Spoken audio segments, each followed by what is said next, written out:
ED কোথাও যদি technical কোনো ভুল করে থাকে বা কিছু করে থাকে, কোর্ট দেখবে এগুলো, কেন আমাদের তো কিছু বলার নাই।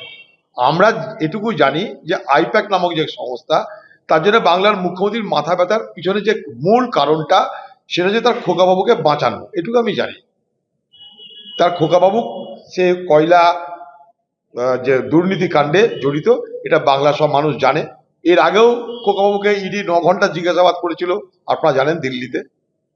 সেই খোকাবাবুর বিরুদ্ধে নিশ্চয় কোনো অভিযোগ আছে বা না আছে, সেটা বিচার ব্যবস্থা দেখবে, ইডি দেখবে, আর পশ্চিমবঙ্গ সরকার দেখবে। কিন্তু আমার কৌতূহল এই কারণেই যে বাংলায় তো এরকম আরো অনেক ঘটনা ঘটেছে। পার্থ চ্যাটার্জির হয়েছে, জ্যোতিপ্রিয়র হয়েছে, তাপস পালের হয়েছে, কত কি হয়েছে, অনুব্রতর হয়েছে, সবাই দিদির কাছের লোক। কারো জন্য দিদির সেই রকম মাথা ব্যথা আমরা কখনো দেখিনি।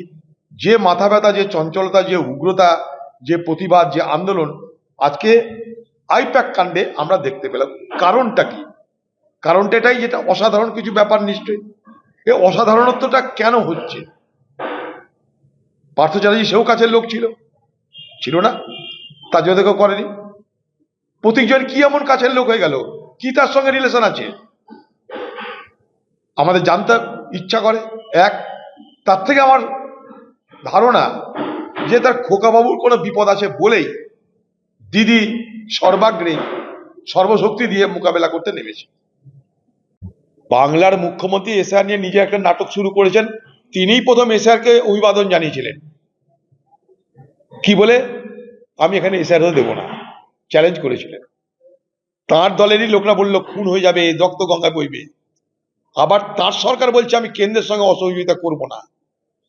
তার সরকারের পক্ষ থেকে 80 লক্ষ কর্মচারীকে নিয়োগ করা হলো। এখন যখন সব হয়ে গেছে, মানে নেমন্তন্ন বাড়িতে শাক ভাত খেয়ে এখন পাঁপড় মিষ্টি দই চলছে, এখন বাংলার মুখ্যমন্ত্রী বলছে আমি তো নিমন্ত্রণ পাইনি, কেন নিমন্ত্রণ পেলাম না, কেন নিমন্ত্রণ পেল না, তার জন্য আমি একটা চিঠি করব। উত্তর পেলেও তার যায় আসে না, উত্তর না পেলেও যায় আসে না। সেই নিমন্ত্রণ বাড়ির ভোজ প্রায় শেষ হওয়ার মুখে। আমরা জানি পশ্চিমবঙ্গে এই এসআর নিয়ে একটা অংশের মানুষের অনেক ঝঞ্ঝাট, অনেক বিপদ আপদ, অসুবিধার সম্মুখীন হতে হচ্ছে। তাদের সে অসুবিধা দূর করার জন্য পশ্চিমবঙ্গ সরকারের উদ্যোগ কোথায়? পশ্চিমবঙ্গ সরকার ভুল ধরতে ব্যস্ত, কিন্তু ভুল শুধরিয়ে সেই সমস্ত মানুষের নাম লিপিবদ্ধ করতে ব্যস্ত নয়। কিন্তু খেয়াল করে দেখবেন, পশ্চিমবঙ্গ সরকার ভুল ধরতে ব্যস্ত। পশ্চিমবঙ্গ সরকারের সুবিধা হয়ে গেছে এসআইআর, চাকরি নিয়ে আলোচনা করতে হচ্ছে না, শিল্প নিয়ে আলোচনা করতে হচ্ছে না, এসআইআর এর নামেই বাজার পার করছে। ভালো কথা। এসআইআর এর ত্রুটি বিচ্যুতি হওয়া মানে এটা তো নয় যে সেই সমস্ত লোকের নাম উঠবে না। সেই নাম উঠানোর জন্য নির্বাচনী লিস্টে, ভোটার লিস্টে সেই নাম তোলার জন্য পশ্চিমবঙ্গ সরকারের পক্ষ থেকে কি করা হচ্ছে? চিঠি তো লিখছেন আপনি নিজে, আবার বলছেন উত্তরও পাবেন না।